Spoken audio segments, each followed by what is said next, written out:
I was a damn train, CJ. Thomas the Train of Fury is the most underrated YouTube boxer.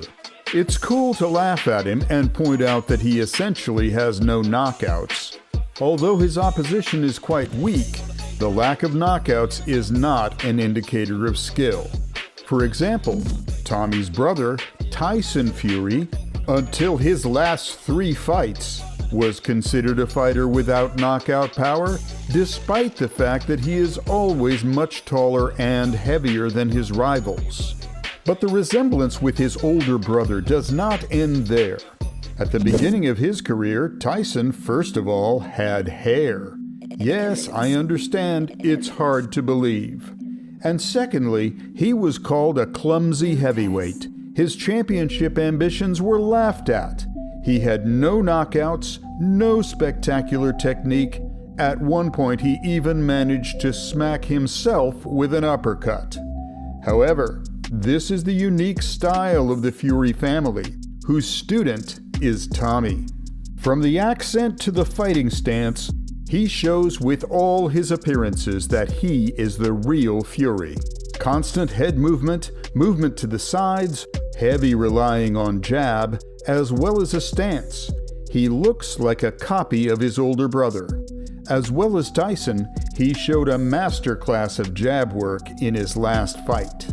From the first seconds of the fight, he started throwing jab feints, after which he hits the opponent.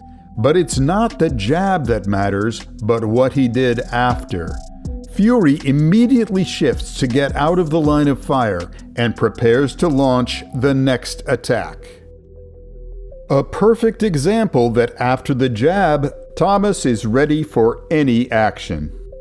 The opponent decides to attack, but due to the fact that Fury constantly measures the distance, he safely dodges the attack and doesn't let the opponent close distance with the front hand.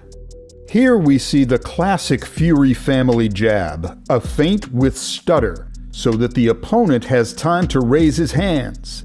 And after the opponent realizes that it was a feint, Thomas throws a jab. Now let's look at it at real speed. Of the jab of Fury.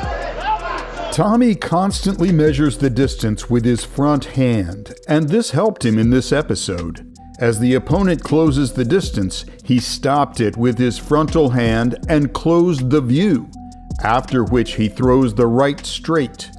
Because the opponent did not see the blow, it created such a powerful effect. The opponent was badly rocked, but Thomas is still in no hurry to finish him off, and methodically attacks. After Fury rocked his opponent, he began to pressure more and more through the double jab, and then added a right straight. However, Fury himself does not force events, but simply waits for the right moment. This happened at the end of the 5th round, when he began to simply brazenly attack and knocked down the opponent with a powerful right straight. This is the main pro and con of Tommy's style. He is not going to force events at all. The main thing for him is to fulfill the game plan and not get any damage at all. To be more correct, it's a con for us viewers. For Thomas' health, this is a pro. But are there cons in his style that have a bad effect on Thomas? Despite the good execution of technique, concentration, and control of the distance, Tommy has a very serious problem. He is incredibly predictable. Throughout the fight, he can hit only 2 blows, and this is not an exaggeration. Let's take his debut as an example, which perfectly demonstrates Thomas's boxing style. High-quality technique, caution, and predictability. A classic Fury family feint for jab, after which he controls the distance with his front hand. So he convinced the opponent that the attack would be with the front hand, after which he throws the feint with left hook and hits the right straight. Again, a jab feint, the same handwork, then applies the right straight when the opponent is at the ropes. Immediately demonstrates good work in the clinch. The opponent is essentially locked in the corner. The only way to run is to the left. So Tommy controls with his left hand and attacks with his right. Realizing that the opponent is a safe target, Fury throws a light left hook, behind which he throws right straight. For the third time in a row, he applies the same combination, but each time there is less and less feints, since the opponent does not make any counterattacks. The fourth time is the same combo, but this time on the air, because the opponent decided that it was time to step away and not get hit on the head. However, he moved away too much, so his back is against the ropes, because of which Tommy immediately attacked, and yes, again with the same combination, this time successfully, and ended with powerful uppercuts from the clinch. Although Fury controls the fight, he still doesn't exchange, but throws out reconnaissance jabs to eventually strike again with the right straight.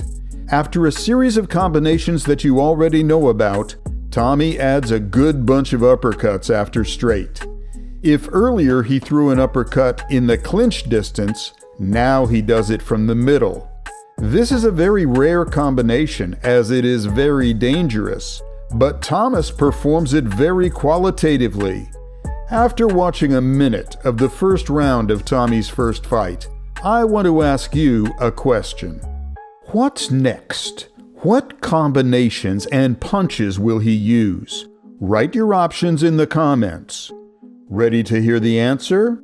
Yes, that's right. The feint for left hook is followed by a right straight. If the opponent is at the ropes, he adds an uppercut with the back hand. That's all Thomas threw in this fight, and I'm not kidding or exaggerating. If you don't believe me, let's rewind the whole fight so you can see. All the fights that we watched in this video were against fairly passive opponents, because of which an interesting question is brewing. How will Thomas behave if the opponent himself forces events? The answer to this burning question lies in the battle against the reddest man in the world, Scott Jordan Grant, nicknamed Cheetos. It's noticeable from the stance itself that the opponent is not the most technical.